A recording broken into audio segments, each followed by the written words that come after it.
America नहीं पहुंचेगा, कहीं और पहुंच जाएगा माय डियर फ्रेंड्स। क्यों?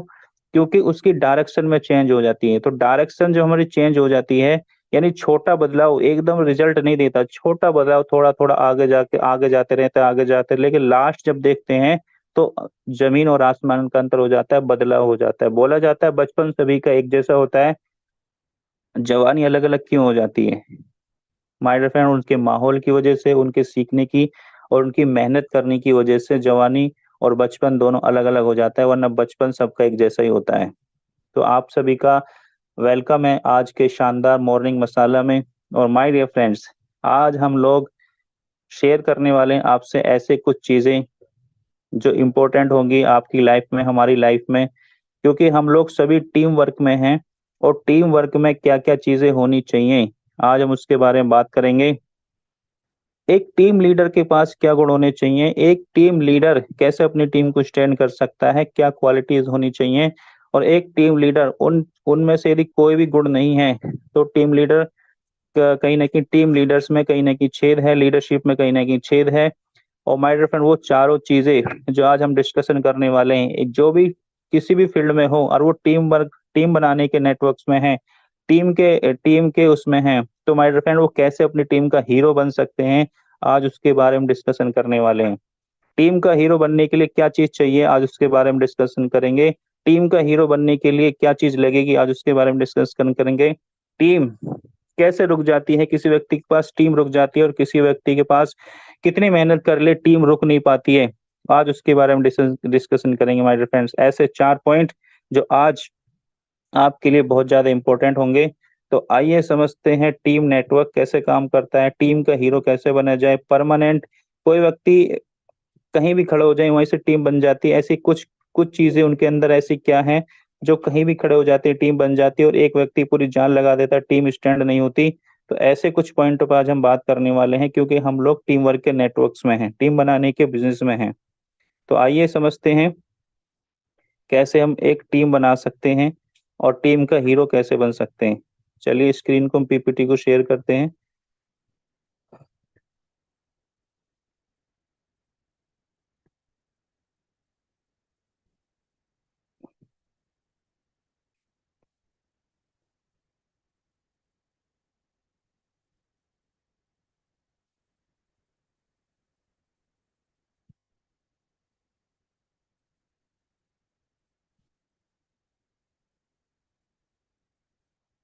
कोई भी कॉस्ट मेरी पीपीटी शो हो रही है?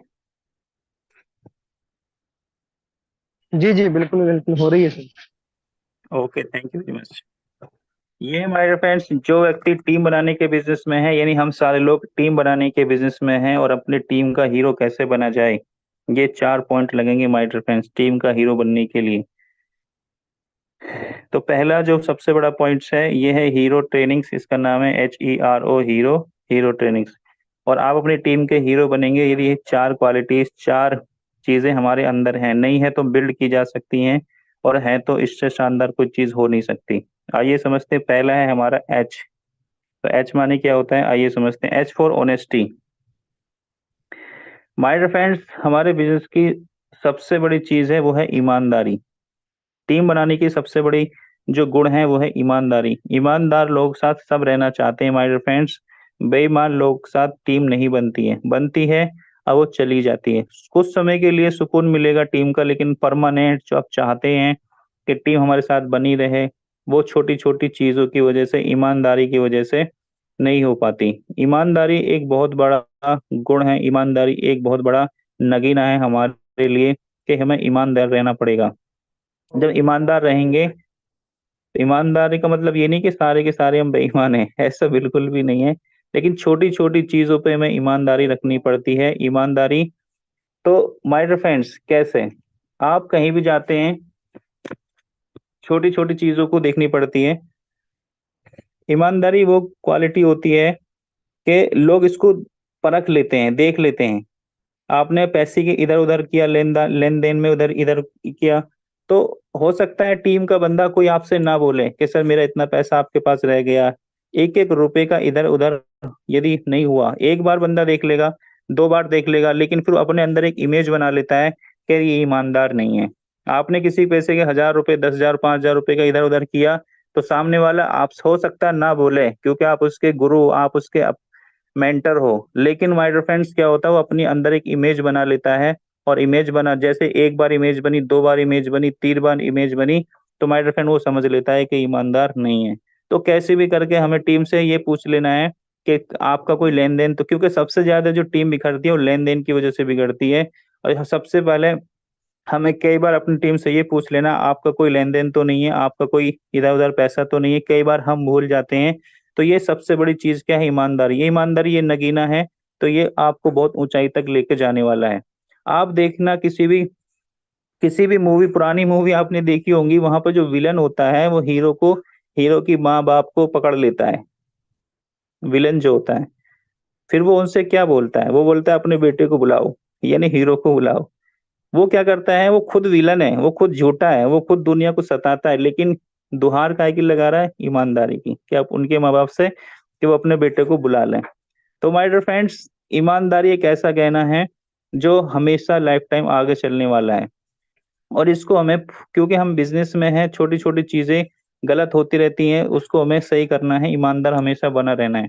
एक बेईमान व्यक्ति कितना ही बेईमान हो, है ना, कितना ही विलन हो, वो अपनी बेटी का हाथ किसके हाथ में देना चाहेगा, बेईमान के, ईमानदार के? वो ईमानदार के हाथ में अपना बेटी का हाथ देना चाहेगा, क्योंकि वो ऑनेस्ट ढूंढेगा, ईमानदार व्यक्ति ढूंढेगा, ईमानदार परिवार ढूंढेगा। तो ये ईमानदारी एक ऐसा गहना है जो हमेशा हर व्यक्ति के साथ चलता है। ऐसे 2 पर्सन थे, और वो दोनों जॉब करते थे, और एक बार क्या, वो ओवर टाइम करने लगे, ओवर टाइम करने के बाद वो जाने लगे, और मालिक ने बोल दिया था कि आप मीटिंग, कंपनी को बंद करके आना। तो जब वो 5 किलोमीटर वहां से निकल आए दोनों दोस्त, तो एक दोस्त के मन में आया, एक दोस्त को समझ में आया, भूल गए कि यार लाइट जली रह गई वहां पे, ऑफिस में लाइट बंद नहीं कर पाए, जली रह गई। तो चलते हैं ऑफिस, लाइट बंद करते हैं। तो वो क्या हुआ, 5 किलोमीटर गए, और 5 किलोमीटर जाने के बाद लाइट को बंद किया, तो दूसरे वाले ने बोला कि बस सिर्फ लाइट ही बंद करनी थी तो यार ये कल आके बंद कर देते, कौन सी दिक्कत आ रही थी, है ना? ये तो सरकारी ऑफिस है, सरकार की लाइट जलती। और 5 किलोमीटर तो हम चले गए थे, थोड़ी दूर रास्ता बचा था, थकान बहुत हो रही है, आराम करते, कल आके बंद कर देते लाइट को। लेकिन पहले वाले व्यक्ति ने बोला नहीं, अगर जो किसी पर्सन ने हमारे ऊपर ईमानदारी जताई है, जिम्मेदारी दी है, तो उसे हमें बंद करना है। और लास्ट 20 साल के बाद पता चला, जिसने वो लाइट बंद करी थी वो एक बहुत बड़ी कंपनी का मालिक बना। और जो कहीं न कहीं वो बोल रहा था कि कल बंद कर देते, वो किसी न किसी कंपनी का एम्प्लॉय था। और ये जो स्टोरी है, ये एक सच्ची कहानी है, ऐसा हुआ है। तो ईमानदारी जहां जहां बरतते हैं, वहां पे चीजें लाइफ टाइम हो जाती हैं। और ये एक ऐसी चीज है, ये हमसे जाने अनजाने में कई बार हो जाती है। तो इसको हमें चेक करना है, और परमानेंट इससे गांठ बांधनी है। तो आइए समझते हैं next. E for ethicals, H for आपका हो गया ऑनेस्ट, दूसरा एथिकल्स। एथिकल का मतलब ये होता है माय डियर फ्रेंड्स, कि हमें कोई भी, जिस कॉन्सेप्ट में हम काम कर रहे हैं उसमें कीड़ा काटी ना करें, उसमें कीड़ा काटी ना करें, जैसा कॉन्सेप्ट है वैसा उसको बताएं। एथिकल तरीके से हमें उस चीज को करना है। कई बार क्या होता है, शॉर्ट टर्म के लिए हम चीजों को उतार चढ़ाव करके चीजों को बता देते हैं, एथिकल तरीके से नहीं बताते हैं। और जैसे हमारा अभी हेल्पिंग क्लब है, हेल्पिंग क्लब कॉन्सेप्ट है, इसमें कई लोग पूरा 100%, जो 50% वाला जो पार्ट है इस पे फोकस कर देते हैं, और डायरेक्ट वाले कुछ कम दिखा देते हैं। ये भी अनएथिकल प्रैक्टिस हो सकती है, क्योंकि अगर जो कल को उनको पैसा इसमें लेट आया, बाद में आया, तो माय डियर फ्रेंड्स वो क्या, किसको बोलेंगे, किसको ब्लेम करेंगे? आपको ब्लेम करेंगे कि आपने हमारा पैसा लगवा दिया। ये सारी चीज, तो हमें ये भी अनएथिकल प्रैक्टिस नहीं, उनको जो प्लान में बताया गया है 50% डायरेक्ट जो तुरंत आ जाएगा, 50% ऐसा। तो इस तरह की हमारी बहुत सारी अनएथिकल प्रैक्टिस नहीं होनी चाहिए, हमें एथिकल तरीके से प्लान को प्रेजेंट करना है। कुछ लीडर्स, सारे लीडर्स नहीं, कुछ लीडर्स शॉर्ट टर्म के लिए, शॉर्ट टर्म फायदे के लिए ऐसा कर लेते हैं, तो उनसे हमें चीजों को बचना है, उन चीजों से हमें दूर रहना है। तो माय डियर फ्रेंड्स, एथिकल्स एक बहुत बड़ी चीज होती है, हमें लाइफ टाइम एथिकल रहना है। तीसरे हम बात करते हैं नेक्स्ट,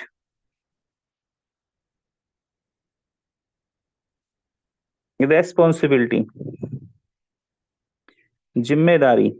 और जिम्मेदारी बोला जाता है माय डियर फ्रेंड्स, जिम्मेदारी दी नहीं जाती, जिम्मेदारी हमेशा ली जाती है। जिम्मेदार पर्सन जो होता है वो कभी भी जिम्मेदारी देता नहीं किसी को, जिम्मेदारी हमेशा लेके चलता है वो। बोला जाता है जिम्मेदारी दी नहीं जाती, जिम्मेदारी ली जाती है। तो आपने देखा होगा बहुत सारी शादियां ऐसी होती हैं जिसमें एक पर्सन बहुत ज्यादा मेहनत करता है, टेंट भी वही वही बुक करता है, खाने खाने पीने का अरेंजमेंट भी वही करता है, गेस्ट हाउस भी वही बुक करता है, यानी पूरी उस शादी के अंदर सबसे बिजी पर्सन होता है। हो सकता है वो लड़की का या लड़के का बाप ना हो, चाचा वगैरह हो या कुछ भी हो, लेकिन पूरी जिम्मेदारी से वो निभाते हैं शादी को। शादी को अटेंड, गेस्टों को इनवाइट, गेस्टों को रेस्पेक्ट करना, गेस्टों को मतलब वेलकम करना, सारी चीजें। और उनके कपड़े भी आपने देखे होंगे बिल्कुल चमकीले नहीं होंगे, वो गंदे हो चुके होंगे सारी जिम्मेदारी उठाने के बाद। लेकिन आपने कई बार देखा होगा जब नेक देने की बारी आती है तो लोग उन्हीं को दे जाते हैं, क्योंकि उनको ऐसा लगता है, जो जानते नहीं है कि यही जिम्मेदार पर्सन है, ये इनका घर का मुखिया है।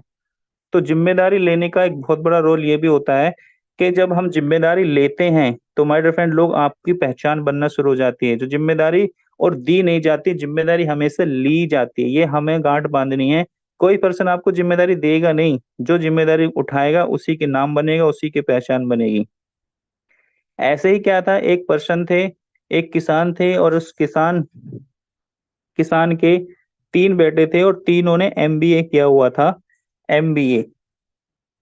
और वो क्या थे, तीनों मुंबई में एक कंपनी में जॉब करते थे। और तीनों पर्सन ए बी सी, और ये तीनों ने एमबीए किया हुआ था, एक कंपनी में जॉब करते थे, एक ही परिवार से थे, एक ही गांव से थे। तो लेकिन हुआ क्या, तीनों की जो सैलरी थी वो अलग अलग थी। सैलरी अलग अलग थी। तो यानी उन्होंने जो एमबीए किया हुआ था, ए की सैलरी अलग थी, बी की सैलरी अलग थी और सी की सैलरी अलग थी।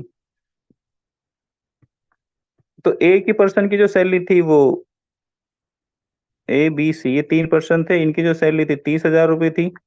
बी व्यक्ति की 50,000 थी और सी व्यक्ति की ये 1 लाख रुपए सैलरी थी।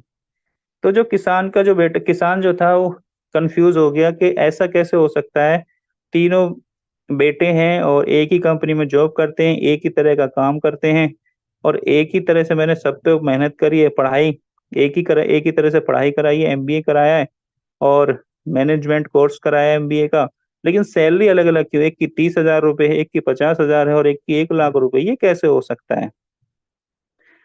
तो वो गांव से गया और कंपनी के मालिक से बोला कि आप तो ये तो नाइंसाफी कर रहे हो, मेरे तीनों बेटों की जो सैलरी अलग अलग दे रहे हो, जबकि मैंने तीनों की एक ही पढ़ाई कराई है। तो मालिक बोला, आप जानना चाहते हैं कैसे, तीनों की सैलरी अलग अलग कैसे है। मैंने कहा यस, जानना चाहता हूँ। तो उन्होंने फर्स्ट बेटे को बुलाया, ए बेटे को बुलाया। उसने बोला, देखिए आप, यहाँ पे मुंबई के अंदर एक जहाज आया है, शिप आया है, और वो कुछ व्यापार करना चाहते हैं, जो जाइए और पता करके बताइए।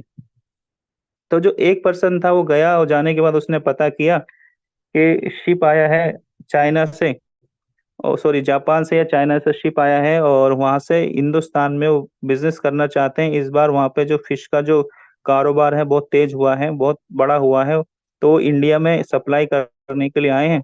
इस तरह उसने वहां पे जाके इंक्वायरी की और वो ऑफिस में आए। ऑफिस में आने के बाद बॉस से बताया कि शिप आया है, और यहाँ पे आया है और वो व्यापार करना चाहते हैं। और इस बार चाइना में बहुत ज्यादा मछली का व्यापार हुआ है, और वो वहाँ पे इसकी खपत कम है, और इंडिया में इसलिए यहाँ पे लेकर आए हैं। 400 कुंटल, 400 कुंटल से ज्यादा यहाँ मछलियां हैं, और 400 टन से ज्यादा मछलियां हैं, और यहाँ पे वो व्यापार ढूंढ रहे हैं। कुछ उन्होंने इधर उधर बात करी है, लेकिन उनको अभी कोई बायर मिल नहीं पाया है, और वो परमानेंट इस बिजनेस को करना चाहते हैं, यहाँ पे मछली के व्यापार को। और इतने रुपए यहाँ पे किलो पर केजी के हिसाब से बेचना चाहते हैं। उनको और कुछ बताइए। उनके बस इतना ही मेरे को इन्फॉर्मेशन मिली है, थैंक यू। तो उसने बोला चलो ठीक है। उसने दूसरे पर्सन को बुलाया, दूसरे लड़के को बुलाया, बी को। उसने बोला, यहाँ पे जहाज आया है, व्यापार करना चाहता है, चलो उसके बारे में देखिए, पता करिए, बताइए। तो दूसरे पर्सन जाता है, उसने देखा कि यहाँ पे 400 टन का एक जहाज आया है, मछली बेचने चाइना से आया है और यहाँ व्यापार करना चाहते हैं।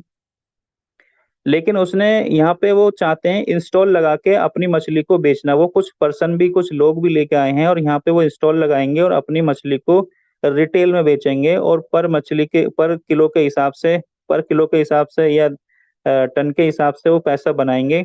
लेकिन मैंने उनसे बात करी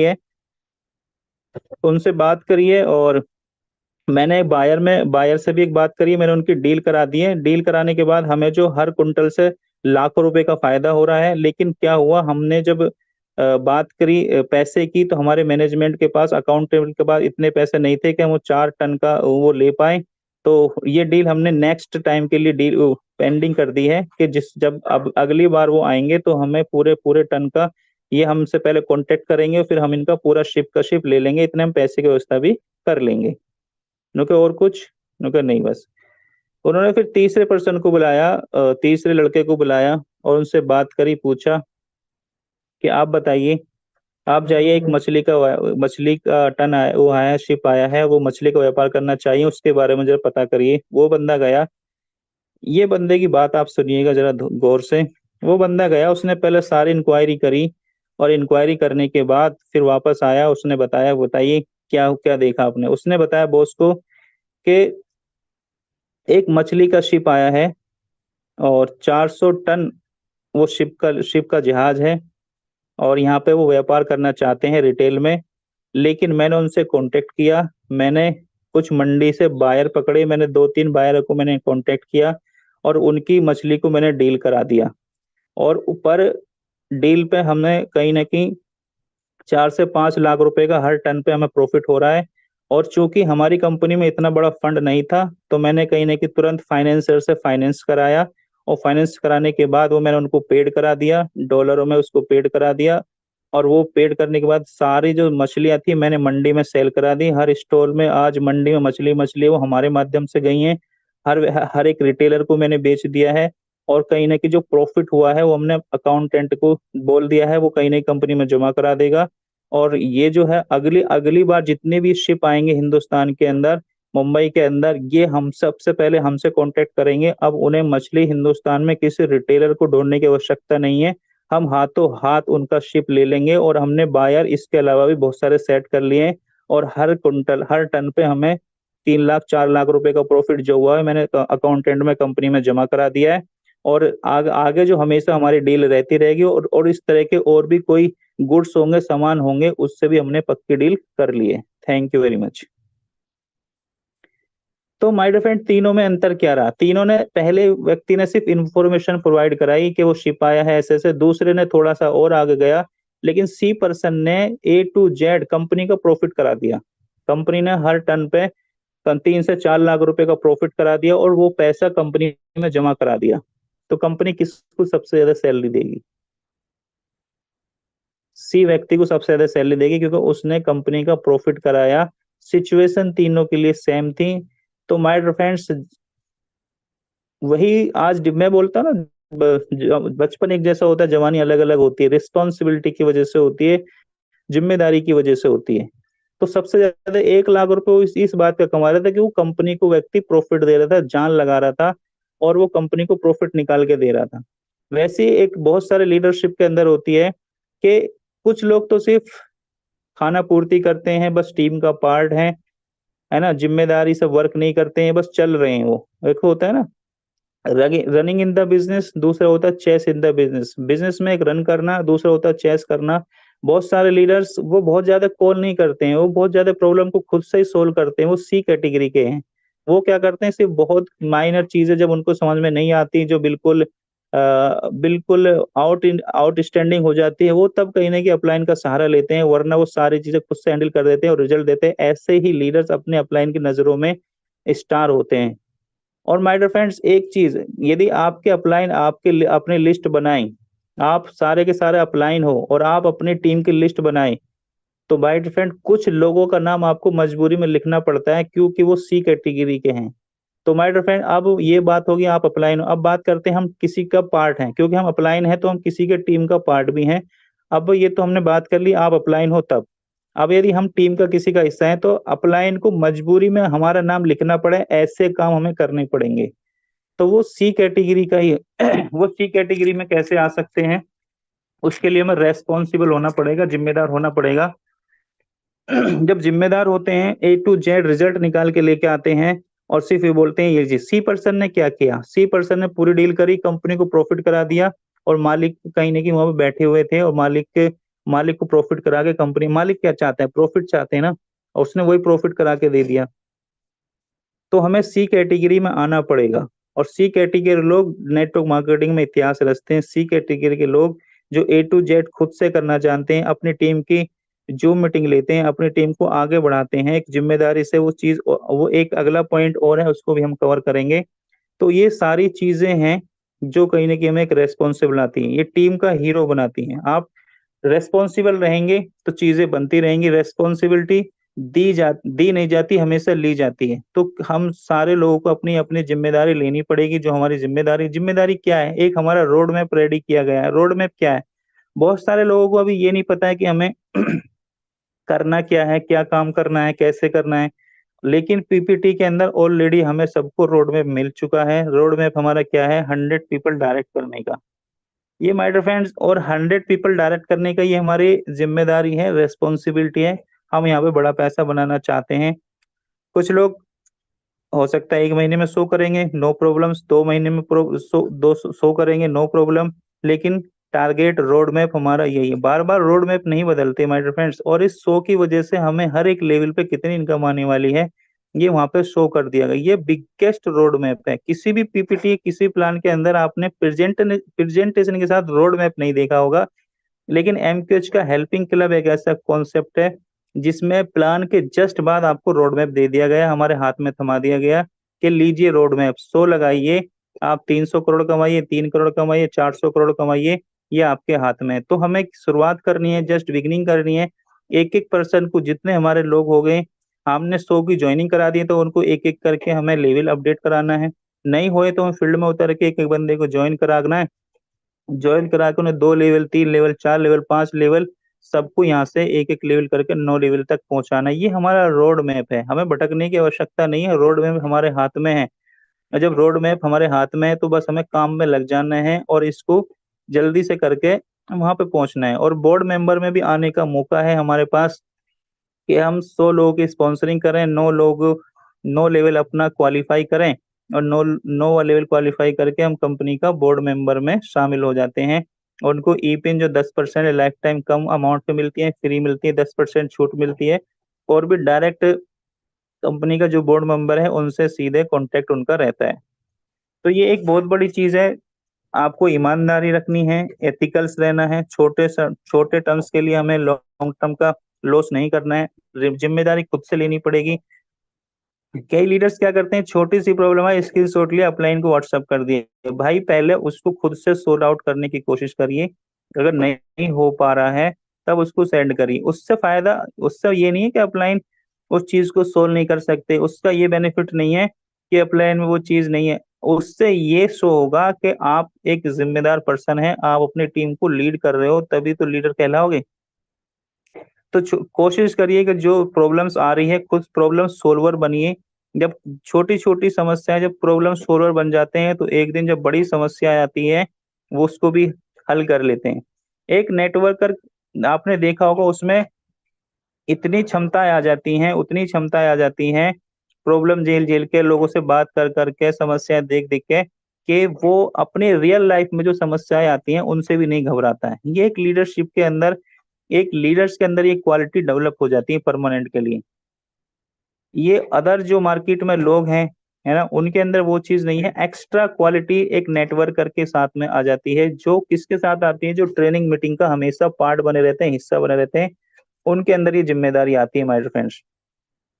तो हमें एक जिम्मेदार रहना है और आगे बढ़ना है, अपनी टीम की रिस्पॉन्सिबिलिटी लेनी है। नेक्स्ट हमारा है ऑर्गेनाइजर। और ये चारों चीज मिलके आपको आपकी टीम का हीरो बनाती हैं। ऑर्गेनाइज करिए। आप क्या ऑर्गेनाइज करिए? हमारे ऑलरेडी 3 जूम सेशन चलते हैं, मॉर्निंग में 7 बजे, दोपहर में 2 बजे, और रात में 9 बजे।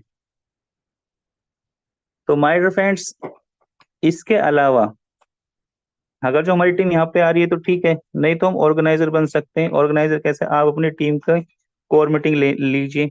आप ऑर्गेनाइज कर सकते हैं अपनी टीम की, जूम मीटिंग ऑर्गेनाइज कर सकते हैं, फिजिकल मीटिंग ऑर्गेनाइज कर सकते हैं।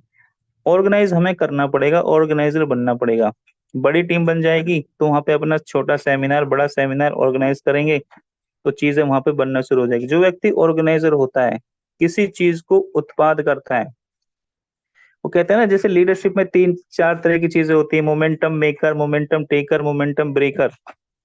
तो एक लीडर होता है मोमेंटम मेकर होता है, एक लीडर होता है मोमेंटम टेकर होता है, एक लीडर होता है मोमेंटम ब्रेकर होता है। तो ये एक लीडर्स के अंदर क्वालिटी होती है। एक मोमेंटम बना कर रखता है, एक मोमेंटम लेता है कि मुझे कुछ भी है, मैं मोमेंटम में खड़ा हूं, और एक मोमेंटम ब्रेक होता है।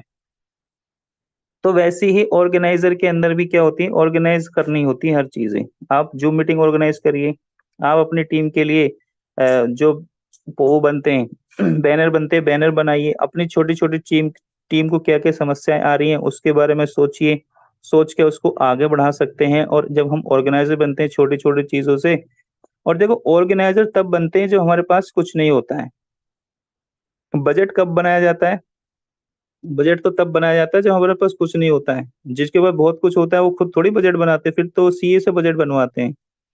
तो अभी हमारे पास बहुत बड़ा अमाउंट नहीं है, बहुत बड़ी चीजें सक्सेस नहीं है, तो हम ऑर्गेनाइजर बनेंगे। जब आप बहुत बड़े लीडर बन जाएंगे तो आपके पास ऑर्गेनाइजर करने के लिए बहुत सारे लोग आसपास हो जाते हैं। वो चीज आपको ऑर्गेनाइज करके खुद ही देते हैं। अभी हमें खुद से ऑर्गेनाइज करनी है चीजों को। जो मीटिंग, अपनी होम मीटिंग्स, छोटे छोटे सेमिनार, छोटी छोटी ग्रुप मीटिंग इनवाइट करना कैसे सिखाते हैं प्लान प्रेजेंटेशन लोगों को कैसे सिखाते हैं, उनको क्या समस्या आ रही, बेसिक चीज क्या समस्या आ रही है। बेसिक का मतलब क्या है, एक बंदा नया जुड़ा और वो, देखो एक नए बंदे के पास सबसे बड़ा चैलेंज क्या होता है सबसे बड़ा चैलेंज ये होता है कि बंदा जुड़ा, वो आगे लोगों को ऐड ऑन नहीं कर पा रहा, जोड़ नहीं पा रहा है। ये सबसे बड़ा बेसिक प्रॉब्लम, नीचे सबसे नीचे ये प्रॉब्लम आती है। यदि इस चीज को हमने सॉर्ट आउट कर दिया तो माय डियर फ्रेंड, जो नेटवर्क में सबसे ज्यादा तेजी से ज्वाइनिंग आने लग जाएंगी। अब इसके ऊपर क्या है, लोगों को कैसे ऐड ऑन किया जाए। बेसिक पे यदि हम अपने अपने टीम में लोगों को सिखा रहे हैं, चार चार लोगों को, दो दो लोगों को, अगर जो हम ये कॉमन कर दें। कॉमन क्या है, इनवाइट कैसे करना है, सौदा प्लान कैसे करना है, फॉलोअप कैसे करना है ना, और उसकी आईडी कैसे लगानी है। यदि ये हम चीजें अपनी टीम में कॉमन कर दें, ऑर्गेनाइज खुद से करके, तो माय फ्रेंड एक हर एक नेटवर्क में जो कचरा अटका हुआ है ज्वाइनिंग ना आने का, वो परमानेंट दूर हो जाएगा। और बेसिक क्या होता है, बेसिक कभी नहीं बदलते, बेसिक हमेशा स्ट्रांग होते जाते हैं। एक दिन क्या करिए, एक इनवाइट पे फोकस करिए कि हाउ हाउ मतलब इनवाइट कैसे करने, आइए आज इसके ऊपर डिस्कशन करेंगे। अपने को लीडर से डिस्कशन करिए। 10 तरह के आपको एग्जाम्पल निकल के आएंगे कि इस तरह इनवाइट कर सकते हैं। आप कोल्ड लिस्ट पे कैसे बात कर सकते हैं, नए बंदों को कैसे कॉल कर सकते हैं, है ना। दूसरा है कि वर्बल वर्बल तरीके से कॉन्सेप्ट को हम कैसे समझा सकते हैं। जैसे हमारा क्राउड फंडिंग का कॉन्सेप्ट है, इसको वर्बल कैसे समझाएं। अब क्राउड फंडिंग को बहुत सारे लोग बोलते हैं सर ये तो पीपीटी के बिना समझा नहीं सकते क्राउड फंडिंग प्लान को। मैं बोला कैसे नहीं समझा सकते, आइए हम समझाते हैं। तो मैंने उसको डेमो करके दिखाया। मैं बोला देखो सर, हमारा नए बंदे को उन्होंने लाइन पे लिया, और लाइन पे लेने के बाद मैंने बताया कि helping club, crowd crowd funding. तो मैंने उनको समझाया कि सर हमारा ये क्राउड फंडिंग कॉन्सेप्ट है। क्राउड माने होता है भीड़, फंडिंग माने होता है पैसा। जब भीड़ का पैसा किसी जगह इकट्ठा होता है तो उसमें बहुत सारा पैसा बहुत सारे लोगों को बंटता है। लेकिन सर बंटने का क्या आता है, अलग अलग क्राइटेरिया होता है, सबको बराबर नहीं बंट सकता। उसमें उन लोगों को पैसा बटेगा जैसा उनका लेवल होता है। तो यहाँ पे हमारे लेवल है, अलग अलग लेवल की अलग अलग कॉस्ट है। और जिस लेवल की हमारी कॉस्ट है उसी कॉस्ट को आपको दूसरा वाला पे करेगा। यानी जो लेवल की आप कॉस्ट पे करेंगे उसी लेवल की कॉस्ट आपको हमेशा मिलेगी। तो सर कैसे, पहला लेवल हमारा 500 रुपये का है, दूसरा 1000 रुपये का, तीसरा 3000 का। तो जो आप ये लेवल ले रहे हो तो सामने वाला भी इसी लेवल का पैसा आपको देगा। तो इस तरह हमने उनको समझाया। और इसी तरह हमारे साथ 9 लेवल है, 9 लेवल में इतना इतनी कॉस्ट का है। तो जब सामने वाला भी आपको उसी कॉस्ट का पैसा देगा। तो थैंक यू उनके, इस तरह उनको समझाया, उनको समझ में आ गया। और उनको फिर सामने शाम को हमने 9 बजे की मीटिंग में इनवाइट किया। उनको लगभग 80% क्राउड फंडिंग समझ में आ गई। वरना बहुत सारे लोग क्राउड फंडिंग क्या होता है, ये लीगल है कि नहीं है, कंपनी लेके तो नहीं भाग जाएगी, लोग ये समझते हैं कंपनी है, क्राउड फंडिंग क्या है। तो उनको जब ऐसे करके वर्बली हम समझाते हैं, फिर जूम मीटिंग में लेके आते हैं, तो ये प्रॉब्लम लोगों के पास में है। जो बेसिक लीडर्स हैं, जो बेसिक लोग हैं, जो नए आ रहे हैं, वो आगे कैसे बात करें। हर व्यक्ति अपने अपने तरीके से बता रहा है। कोई व्यक्ति कह रहा है आ जाओ आपको पैसा आता रहेगा, कोई व्यक्ति कह रहा है कि आप जुड़ जाओ, इतना पैसे लगा दो, कंपनी ग्लोबल आपको देती रहेगी। तो वहां पे बहुत छोटी छोटी मिस्टेक हो रही है। उनको ऑर्गेनाइज करने का काम किसका है, हमारा है। और जब छोटी छोटी चीजों को ऑर्गेनाइज करेंगे तो माय डियर फ्रेंड, वो बोलते हैं छोटी छोटी एक एक ईंट जब लगाते हैं तो महल बन जाता है, वही छोटी छोटी एक्टिविटीज हम करेंगे। 14 प्लान प्लान दिखाने में हमें क्या इशू आ रहा है? अगर जो आपकी टीम का हर एक बंदा 100 प्लान करेगा, और बोला जाता है जब तक बंदा 100 प्लान नहीं करेगा उसकी दुकान नहीं होती। दुकान का मतलब तब तक उसका काम नहीं है। ये नेटवर्क मार्केटिंग में ये काम उसी का है जो 14 प्लान जानता हो। जिस व्यक्ति को 14 प्लान नहीं आता है, वो नेटवर्किंग यानी जो बिजनेस है तब तक उसके हाथ में नहीं है, वो तब तक उसकी दुकान कोई और ही चला रहा है। और आप चाहोगे कि आपकी दुकान कोई दूसरा व्यक्ति चलाए? तो इसलिए हर एक टीम का एक बंदे को खुद का प्लान दिखाना जरूरी है। अगर जो हम चाहते हैं कि दुकान हमारे हाथ में रहे, हम चाहते हैं इससे बड़ा पैसा बनाए, अगर जो आपकी दुकान की चाबी कोई दूसरे पर्सन के हाथ में है तो वो कभी भी ले सकता है, चुरा सकता है, अपने तरीके से सामान को इधर उधर कर सकता है। लेकिन यदि आपको अपनी दुकान की चाबी आपके हाथ में है, 14 प्लान। अब एक चीज बताइए, देखो दिक्कत कब तक है? बच्चे को कब तक दिक्कत है? जब तक वो चलना नहीं सीख पाता, सही है कि नहीं? जब वो चलना सीख पाएगा तो कुछ भी उठा के ले सकता है ना? किचन में जा सकता है, बालकनी में जा सकता है, कहीं भी जा सकता है। तो बच्चे को दिक्कत जब तक वो चलना नहीं सीख पाता। अब जब तक एसटीपी नहीं आता, 14 प्लान नहीं आता, तभी तक तो दिक्कत है। अब आपके साथ में देखो क्या है, आपको 14 प्लान भी आ गया, आपको लिस्ट बनानी भी आ गई, है ना? इनवाइट कैसे करना ये भी आ गया, और ज्वाइनिंग लगानी भी आ गई। अब क्या तकलीफ है? अब तो ये मेरा बिजनेस हो गया ना।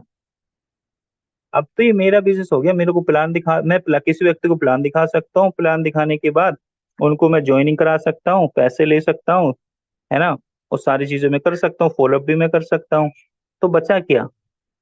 सारी चीज तो आपके हाथ में है।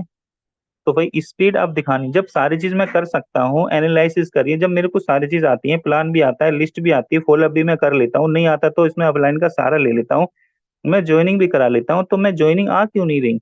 क्वेश्चन इजी, क्वेश्चन ये है, क्वेश्चन ये है कि सारी चीजें मुझे आती हैं, मैं इंडस्ट्री का मुझे अनुभव भी है ना? मैं लोगों को जानता भी हूँ, परखता भी हूँ। तो समस्या कहाँ पे आ रही है? समस्या आती है फिर अपना ड्रीम स्ट्रांग नहीं है, पेनफुल ड्रीम नहीं है। जब पेनफुल ड्रीम होगा, सारी चीज मैं करता हूँ, तो फिर ना मुझे अपलाइन की चिंता, ना मुझे टीम की चिंता, मैं खुद के एक्शन में रहूंगा। जैसे कल जीत को सेक्शन ने बात करी थी, एक्शन मोड, और एक्शन मोड से ही पैसे बनते हैं। नीचे वाले मैनेजमेंट मोड, और सर ने और बताए थे ब्लेमिंग मोड, इनसे तो सिर्फ दिमाग खराब होता है। एक्शन मोड में रहेंगे तो आपकी टीम एक्शन में रहेगी, ब्लेमिंग मोड में रहेंगे तो पूरी टीम में वही डुप्लीकेट हो जाता है। तो माय डियर फ्रेंड्स, हमें जो बेसिक चीजें ऑर्गेनाइज करी हैं अपनी टीम के अंदर, और इन चीजों को कॉमन बना दीजिए। जैसे एक चीज हमारे उसमें बोली जाती है ना, शादी करना। ये शादी करना ना बिल्कुल टफ बना दिया गया है। अरे उसने 15 लाख की शादी करी, उसने 50 लाख की शादी करी, अरे मुकेश अंबानी घर में इतने करोड़ की शादी हुई। ये टफ बनाया जा रहा है शादी को, है ना? लेकिन शादी को एक आम बनाना चाहिए, क्योंकि आपने देखा होगा बहुत सारे लड़के, बहुत सारी लड़कियां जिनकी एज हो जाती है वो नहीं कर पाते हैं, क्योंकि वो टफ बना दिया गया है। वैसे ही हमें जो अपना सिस्टम है, जो चीजें इनवाइट करना इतना इजी बना दो इसको कि हर व्यक्ति इनवाइट कर पाए। प्लान दिखाना इतना इजी कर दो, बार बार बोल के, बार बार बोल के, बार बार बोल के, इतना इजी हो जाना चाहिए। फॉलोअप, अरे सर फॉलोअप इतना इजी कर दो कि सर क्या इसमें आपको लग रहा है? आप कोई भी बिजनेस करेंगे, फॉलोअप का थोड़ा सा एक ट्रिक बता देता हूँ मैं। फॉलोअप क्या है, या इनवाइट करना कैसा क्या है? फॉलोअप क्या है? सर आप कोई भी बिजनेस करेंगे, जैसे कोई व्यक्ति को प्लान दिखा दिया, ज्वाइनिंग नहीं ले रहा है, तो सर आप कोई भी व्यापार करेंगे फ्री में नहीं होता। दुनिया के हर एक काम की एक वैल्यू होती है, हर एक काम की, हर एक चीज की पैसे की वैल्यू होती है। आप घर में कोई भी सामान लेके आएंगे उसका पैसा लगता है। ये भी एक सिस्टम है जो मात्र आपको एक सिस्टम के माध्यम से बड़ा पैसा बना के देगा।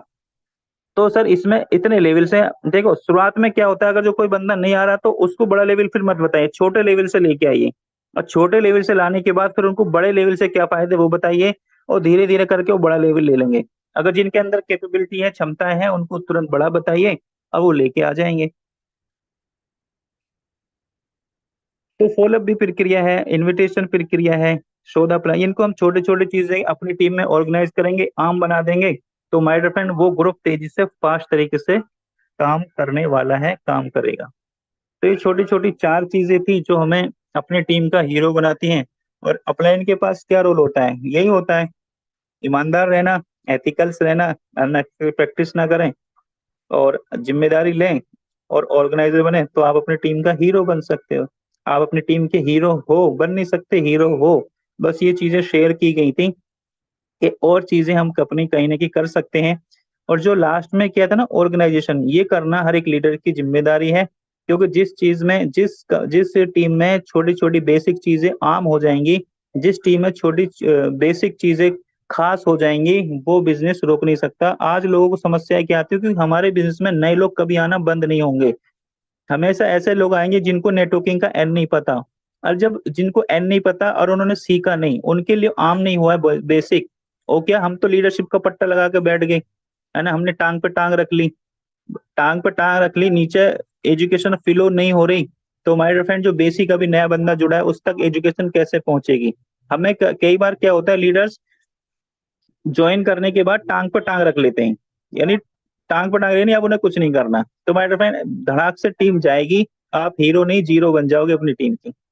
तो बेसिक चीजों को हमें आम करना है, खास करना है। और बोल एक भ्रम आज नेटवर्क मार्केटिंग के अंदर एक सबसे बड़ा भ्रम क्या है कि ये पैसिव इनकम है। नेटवर्क मार्केटिंग पैसिव इनकम है, तो माय फ्रेंड पैसिव इनकम है, लेकिन हम क्या करते हैं, 4-6 लोगों की टीम बनाते हैं, सोचते हैं पैसिव अब टीम काम करेगी। माय फ्रेंड, नेटवर्क मार्केटिंग सबसे एक्टिव काम है।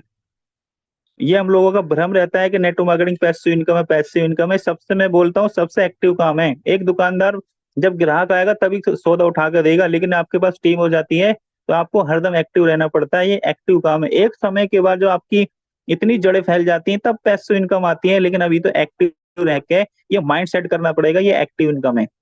तो thank you very much, wish you all the best. आप सभी लोगों ने चीजों को पेशेंसली सुना बिना बोले क्योंकि आप तो बोल नहीं सकते हो, चक्कर तो यही है। तो थैंक यू वेरी मच। अगर जो कोई भी बात इसमें आपको अच्छी लगी हो तो वो सिस्टम की थी, अगर कोई बात आपको माइंड में बुरी लगी हो या सही आपको लगता है उसी में ये बात आप थोड़ा गलत करें, तो सिस्टम की मेरी है। तो थैंक यू वेरी मच, मिलते हैं 2 बजे जूम सेशन पे। Thank you very much, wish you all the best, thank you.